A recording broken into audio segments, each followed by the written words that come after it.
పేద, బడుగు, బలహీన వర్గాల అభ్యున్నతి కోసం స్వర్గీయ వంగవీటి మోహన్ రంగా చేసిన సేవలు ఎప్పటికీ చిరస్మరణీయమని వాడపల్లి గ్రామ టీడీపీ నాయకులు ఏపుగంటి వెంకటేష్ పేర్కొన్నారు. స్వర్గీయ శ్రీ వంగవీటి మోహన్ రంగ జయంతి సందర్భంగా ఆయన విగ్రహానికి పూలమాలలు వేసి ఘనంగా నివాళులర్పించారు. ఈ సందర్భంగా కేక్ కట్ చేసి బాణసంచ కాల్చి స్వీట్లను పంచారు. ఈ సందర్భంగా ఏపుగంటి వెంకటేష్ మాట్లాడుతూ స్వర్గీయ వంగవీటి మోహన్ రంగ ప్రజల హృదయాల్లో చిరస్థాయిగా నిలిచిన గొప్ప ప్రజానాయకుడిని కొనియాడారు. యువత సమాజ సేవను ఆదర్శంగా తీసుకుని ప్రజలకు అంకిత భావంతో పనిచేయాలని పిలుపునిచ్చారు. ఈ కార్యక్రమంలో ఏపుగంటి శ్రీనివాస్, బిల్డర్స్ ఏపుగంటి రాంబాబు, ఏపుగంటి పెదకాపు, గ్రామ టీడీపీ అధ్యక్షులు రాజు, స్థానిక ప్రజాప్రతినిధులు, కూటమి నాయకులు, కార్యకర్తలు, అభిమానులు, గ్రామస్తులు పెద్ద సంఖ్యలో పాల్గొని వంగవీటి మోహన్ రంగకు నివాళులర్పించారు.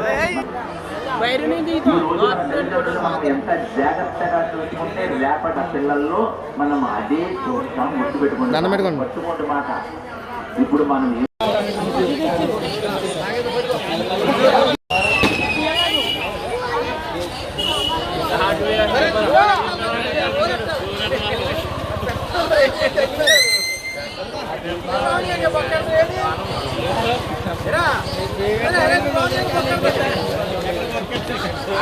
భవానీ గారు కూడా అర్జెంటుగా ఉత్తరకాలంలో ఉన్నటువంటి సమాచార కేంద్రం దగ్గర రావాలండి. మీ పిల్లలు ఇద్దరు ఉన్నారు, ఇద్దరు ఉన్నారండి, త్వరగా రావాలి.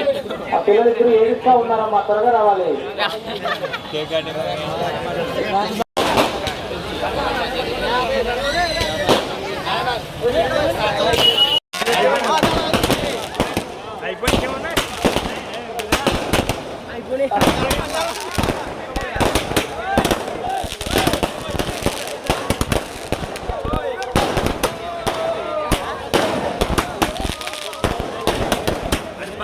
Hey!